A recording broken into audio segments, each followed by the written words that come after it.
Hello, welcome back to Practical Piano. Thank you for joining me today. We have a 40-minute practice session. When it's over, the video is going to cut off abruptly because I've set a timer. When the timer goes, the video stops. Then I'll start again and do an outro. Otherwise, this video is unedited. I will cut out places where I pause in my speech. But the actual practice is unedited, and the purpose of this series is so that you can see what real practice looks like over time, what progress can look like over time, and I hope that it is inspiring to you. Now, normally I'm working on Conservatory Canada Level 9 stuff, but I got bored, so when you get bored, it's good to change things up. So I will be playing Merry-Go-Round of Life, which is the Howl's Moving Castle original soundtrack. This is the cover done by Pianicast, which I'll leave the link for in the description if you want to find the sheet music. I've made a couple alterations to the sheet music, but this version is by Pianicast. The original artist was Hiyashi Joe. Now, the thing with this song is that I got really good at it about a year ago, and then I dropped it. So this is a good illustration, a good demonstration of how to practice your music when you pick it up after you've dropped it. It's a little different than practicing a song from scratch. So as I go, when I think of things that will help you when it comes to practicing something that you got good at but then you dropped and revamping it. When I have tips to give, I will stop and give you those. So without further ado, I'm going to practice this Merry-Go-Round of Life.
Now we went over this in the last video because that was when I was first re-practicing Howl's Moving Castle. And this section, I take hands separate and then hands together. So before, when I had this song down really good, I still had to drill this section a lot because it's a really tough section. What I'm gonna do now is I can feel that I don't know it. I wanna play it like I know it, and that's the trap of practicing a song that you have already learned, is you want to play it like you know it, but you don't anymore.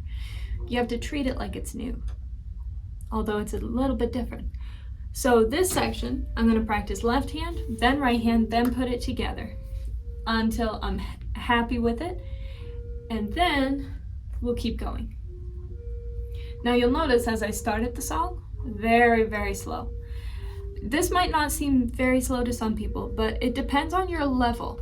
So your very slow is going to be different than somebody who's been practicing for longer than you, or been practicing for shorter than you, or who has different learning styles.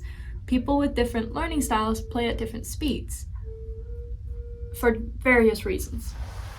But for me, that was a very slow pace, and I advise you, if you're coming back to a song that you did drop, go at a pace that's very slow for you. Take in all the details. That's how to play. Okay.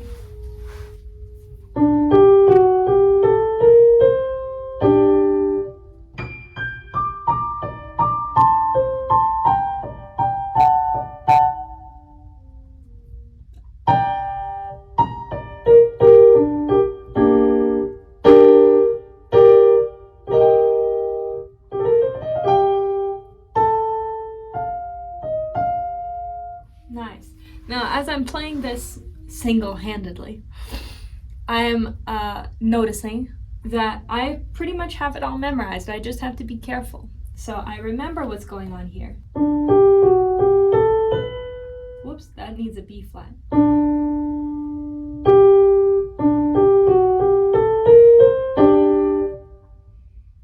And D.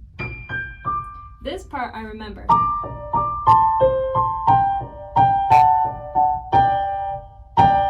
But you saw last time I played it, I had to fish around. Oh, where's this chord? I thought it was down here, but no, it's up here.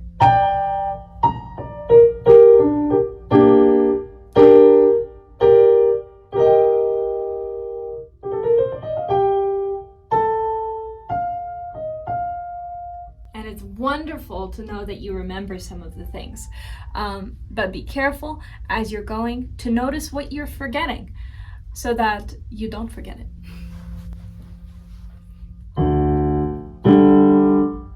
That has a B flat. I remember that gave me trouble before too.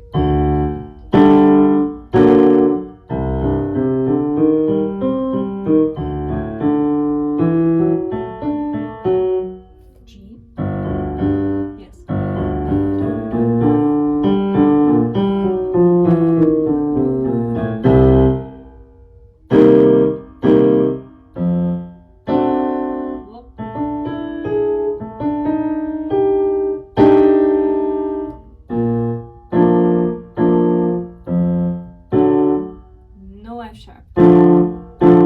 Let's do it again.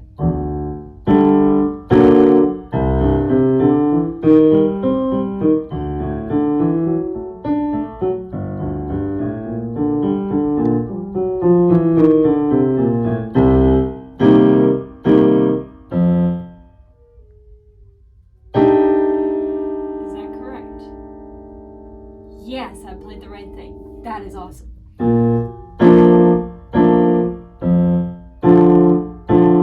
And again.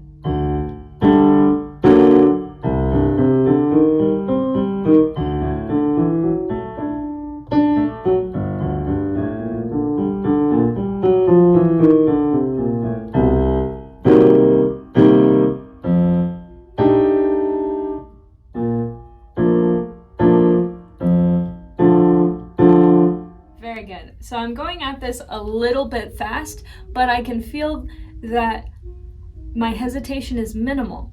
So as long as I can reach the right things at this speed, it's not too fast. It might be a little bit of a strain. I might have to reach a little bit in my brain. What comes next? But the fact that I can still reach it is awesome. So it's not too fast. I can go at that speed. And that is very exciting. It's wonderful to sit down and practice something that you haven't in a while, but it actually comes together nicer than you expected. I always approach a song that I've dumped for some time. I always approach it like maybe I remember 0, because I don't like to be disappointed. So I would rather go to the song and go, this is probably gonna suck because I haven't played it in a year. And then play it and find out, oh, it's actually going pretty well. Anyways, depending on your disposition, that approach might help you, or you might want to sit down with high expectations. But if you sit down with high expectations, you may have them disappointed. So yeah, I don't know how helpful that is.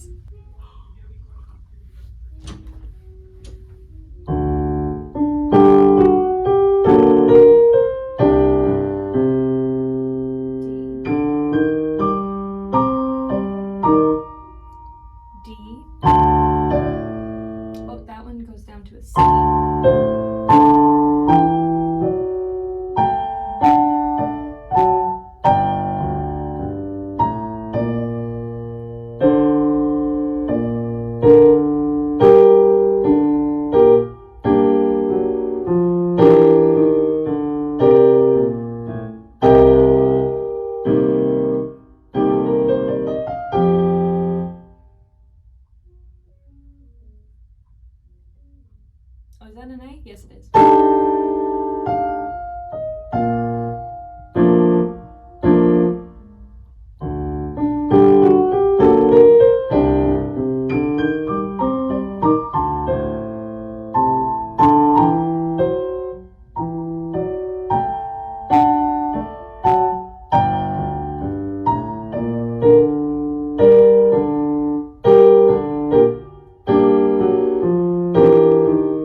can hear the difference between how good that my hands are separately than when I put them together. So, and this happens frequently. You can get really good at right hand, really good at left hand, and then you put it together and it's like, this is Greek. And just take your time and be patient. It's quite normal for that to happen, that when you go hands together, it's not as good as it was hands separate. And the reason is because you have a lot more to focus on. Not only do you have two hands to focus on instead of one, you also have coordination in the timing to focus on. And, you know, when are they playing together? And when is right hand playing before left hand? When is left hand playing before right hand? So it makes perfect sense that when you put your hands together, it is not as good as it is hands separate. That's not you. There's nothing wrong with you. You're perfectly normal. It happens to everybody.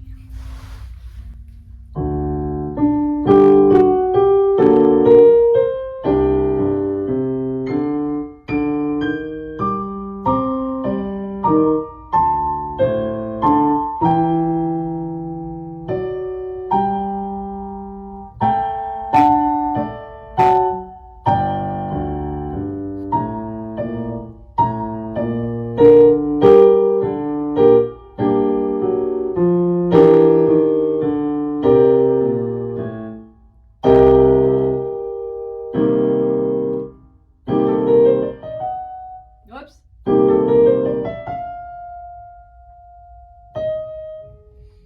That's what I'm missing.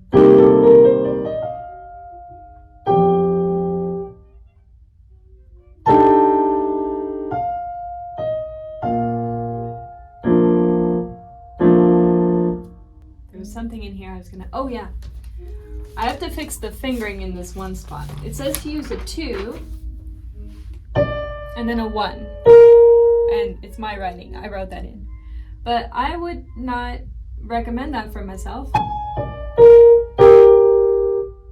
It doesn't feel comfortable to put a 1 finger on a black key. So what I'm gonna do instead is 5, 1, 2, 2. So you'll notice things like this when you go to revamp your music, especially in the fingering. Maybe this worked the last time I was playing, but just because it worked last time doesn't mean it's gonna work now. If it feels uncomfortable now, I should change it. You can always be open to change at piano, because the goal is always to get better. You have to change to get better. So maybe there are some things you need to change, like the fingering in this one spot.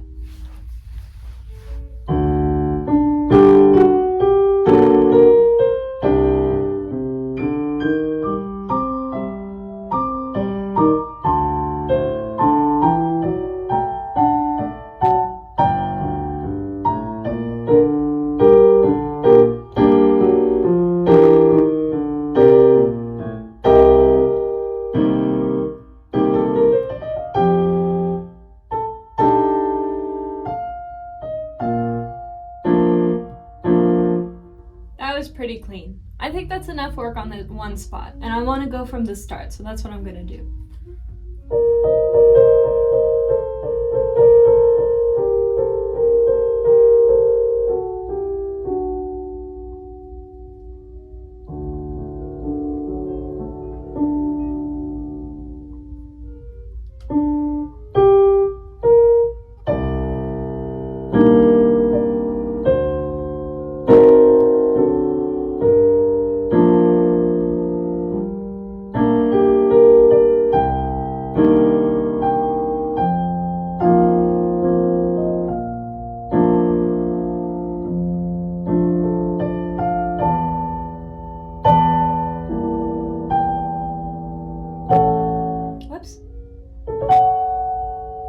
Was that right?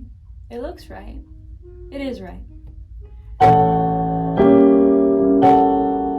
No, the right hand is wrong. Something is wrong in here.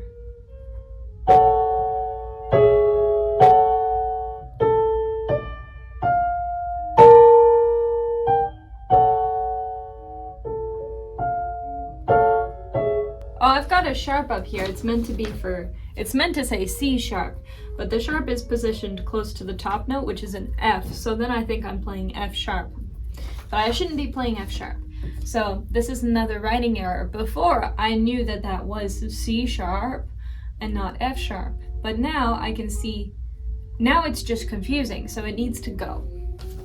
Also, I have some notes in here. Sometimes I give myself constraints. I've got a little section in here, and I wrote practice spot this first with a little smiley face. That doesn't need a practice spot anymore, so I'll just erase it. The cleaner your page is, the easier it is to focus. And I say this as a super not conscientious person. I took a personality test, like the Big 5 personality test, and I ranked 0th percentile on orderliness, which means if 100 people walk into a super messy room, I'm the person least bothered by the mess. So the mess on the page I don't get accurate feedback on how distracting it is. It doesn't bother me. But teaching people who are highly, highly sensitive, it really bothers them. And just because it doesn't seem to bother me on a surface level, or it doesn't disrupt my emotional state, it doesn't mean it isn't actually bothersome. The busyness on the page is bothersome to human beings, no matter where you rank. So take it from somebody who is 0 percentile orderliness. Clean up your page. It will help. You will concentrate better. Even if you don't notice it, it makes a difference. That has been my experience. Okay, where was I? I was over here.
Whoops, okay, I don't know the notes here. Let's see. That's an E flat, so I gotta write that in. There are horns in the studio next door, or some kind of brass instrument, or wind instrument, or something like that.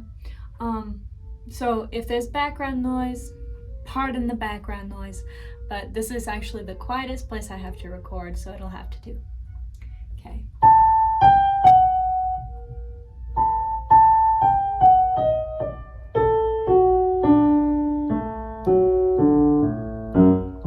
Oh yeah, this is a D major arpeggio, but it begins not as a D major arpeggio. I've got A, G, F sharp, E flat, and then D major arpeggio. Okay, that makes it much easier.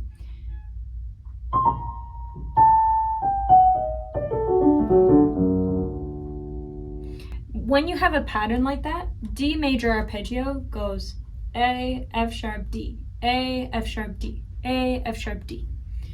So when you have a pattern, it makes it, this part says to accelerate. The Italian word for that is accelerando. I'll put it on the screen. And it's abbreviated here, Accel, ACCEL dot. So I'm supposed to get faster here, and it's easy to do because there's this simple pattern.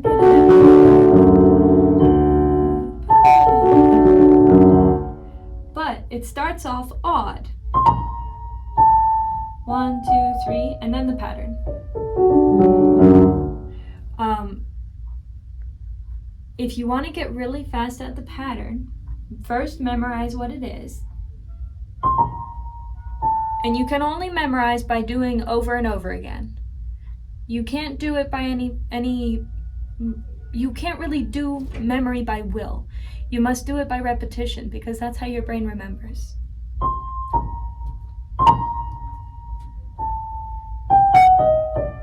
So I've got my fingering worked out so that I can play all these odd notes, all these odd notes. And now I know what the pattern is.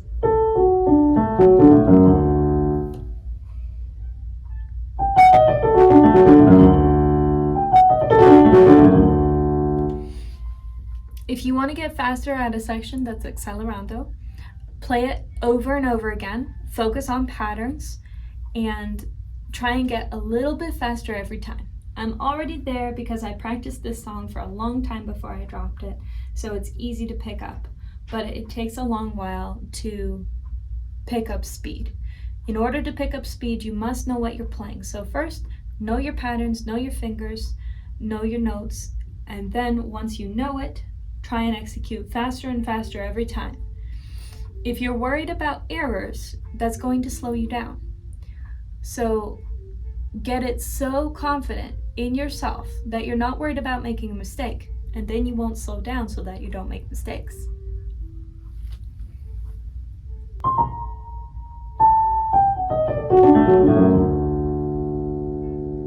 Oh, and I'm supposed to go to pianissimo at the end. Let's try that.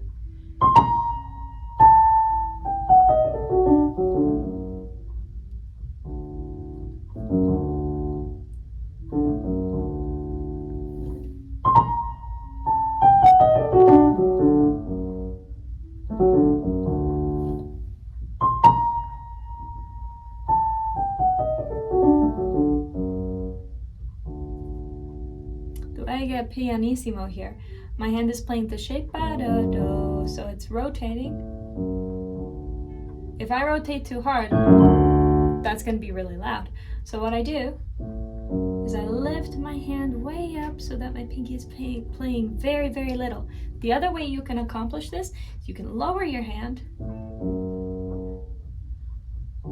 but use a very careful gripping motion with your pinky. It's easier to hold your hand up when you're going fast.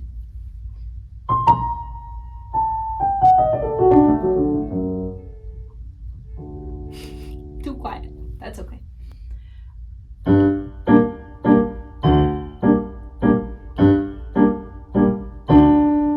I don't remember the chord sequence. I'm gonna play through the chords. Whoa.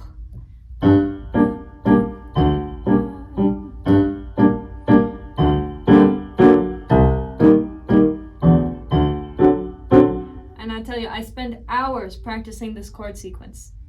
Not all at once, not hours on one day, but hours and hours of practice over time went into practicing this chord sequence. Because I know that chord sequences are one of my greatest weaknesses. I don't like them, and they're complicated and hard. When you know there's something in your music that you really, really struggle with, practice that a ton until it becomes effortless, and then you'll enjoy it more.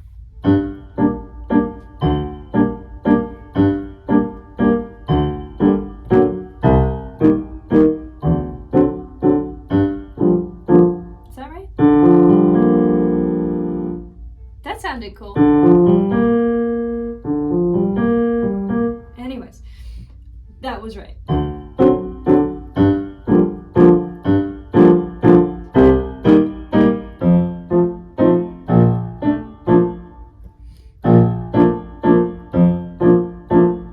E. Oh yeah, this part especially I had to practice extra.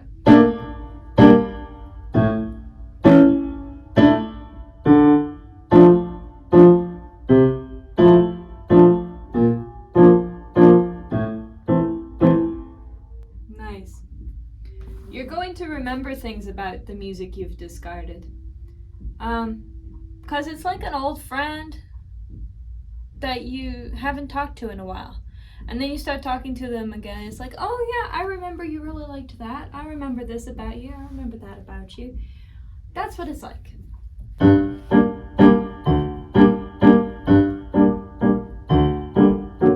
Now, I noticed this time around I'm playing the whole thing very hard. This is a waltz time, so it should be hard, light, light, hard, light, light, hard, light, light, hard.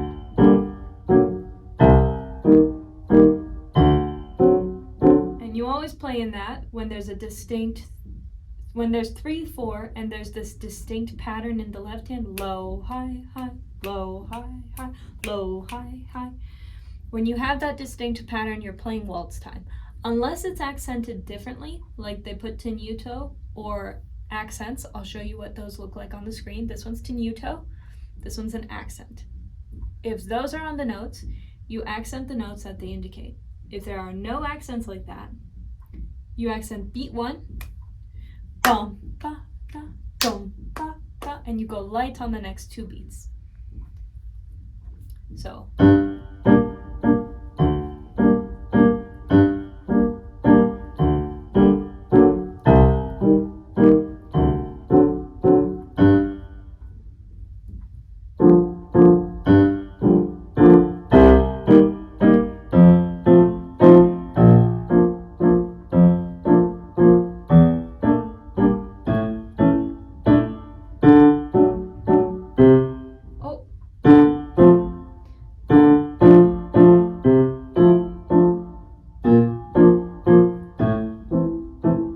Nice.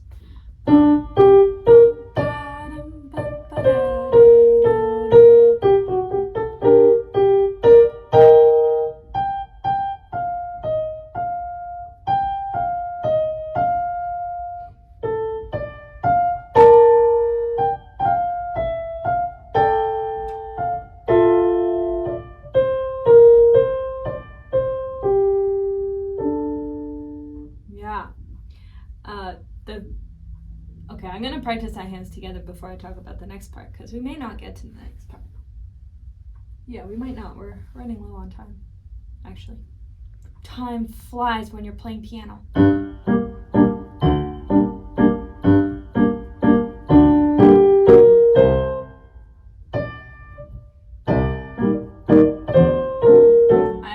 I approached this too fast. Let me try again. Oops.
Oh, I did that chord wrong. This one doesn't change. This one changes.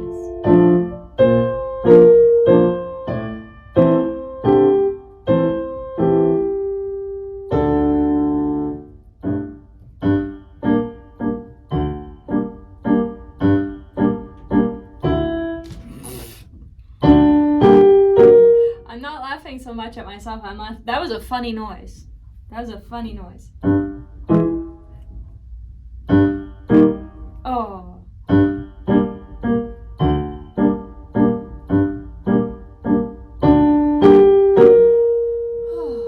D.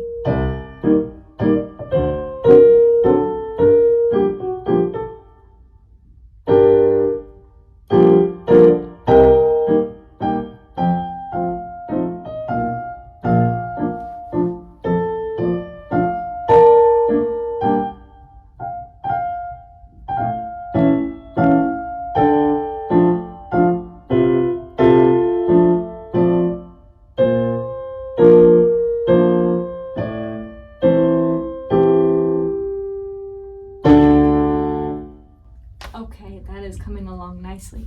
One thing I noticed when I was playing through that first part, when I stopped and I took a breath there, I realized I was slumping. And the more you have to focus on a song, the more your posture is going to disintegrate. Because you're not focused on your posture, you're focused on other things. So whenever you notice it, adjust your posture.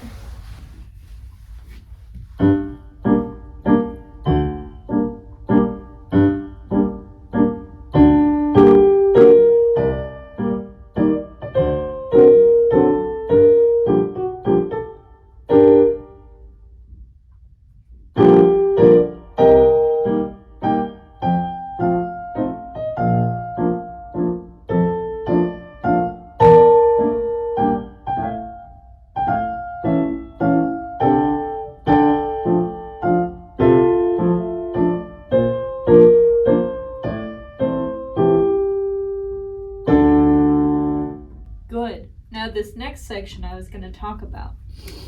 I changed the transition from one section to the other because to me it didn't sound like what I remembered from the song. And I love this song very much. It feels very nice. Anyways, this part was it's a beautiful flourish, but it didn't feel good for me to play, and I didn't like the sound of it. So I changed the transition to eliminate the flourish so I can move on to the next section and continue to enjoy the song.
Definitely needs pedal.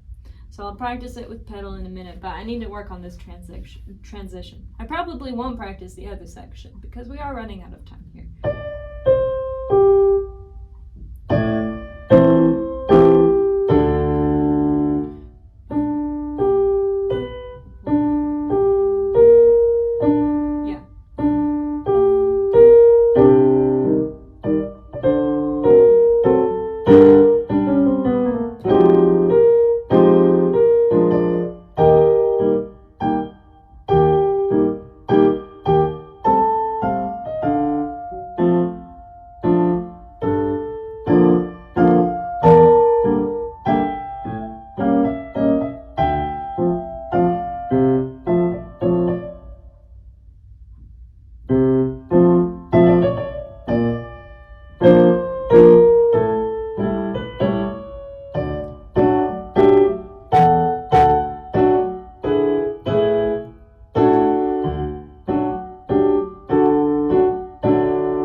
I used to have this section very, very well memorized. It's not memorized right now. If I work on it separate and then together, and lots of slow practice, then I'll have it memorized again. It's easy to memorize because these chords they all make sense. There's a bunch of D major, and then it makes sense to me. I won't go into details today. Let's see. Let's continue to work on this bit. Whoops, that was a C instead of a D.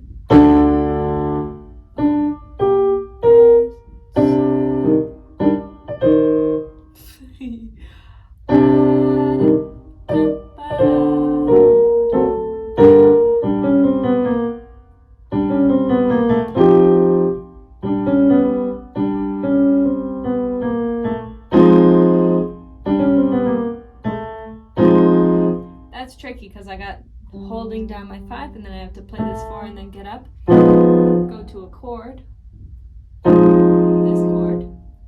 So I'm going to play this a few times.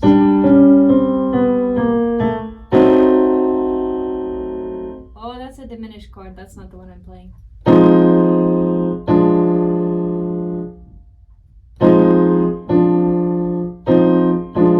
There we go.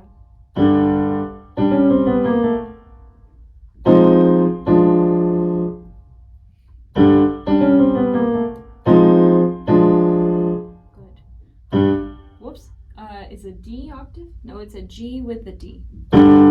G octave with a D in the center. Center, in the middle.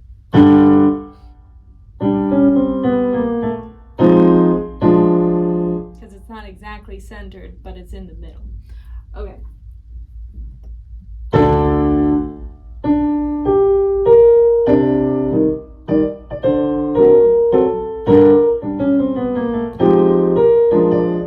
Nice.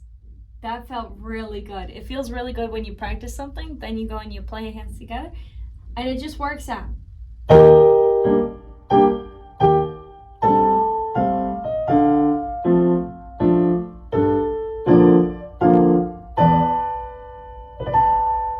B flat I'm missing. Let's write that in.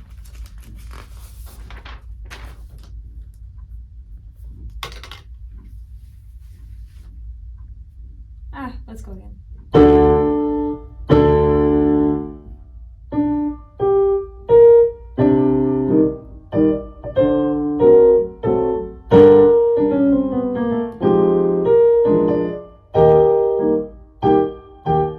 All right, that was the timer. So it is time to go. We made pretty good headway here. Now, the headway that you make on a song that you pick up is going to vary. Sometimes it'll take much longer to get together. Sometimes you might even get it together faster than this.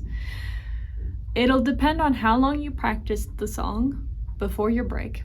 How long was your break? Have you been playing equal difficulty pieces or higher since you took a break from that song? If you've been playing songs that are more difficult than the one you dropped, chances are when you get back to it, it's going to feel easier than before. If you've been a long time away from the piano, it's probably going to feel more difficult. So be patient always with yourself. Just because you don't get just because you did know it, time has elapsed. Your brain forgets things that aren't relevant. If you haven't used it, it hasn't been relevant. And that is not a problem with you. That's just how your brain works. So be gentle with yourself as you come back to a new song, not to a song that you already know. Treat it like it's brand new. Treat yourself like it's brand new. Don't put expectations on you that I should be able to do this because I already know the song. Technically, you don't know it. So give yourself a lot of grace. Okay, thank you for joining me for this practice session. I hope you found it helpful. If you have any feedback, please leave it in the comments. If you like the video, like it. If you want more of this, subscribe. And if you know anyone who would like to watch it also, please share it with them. Bye.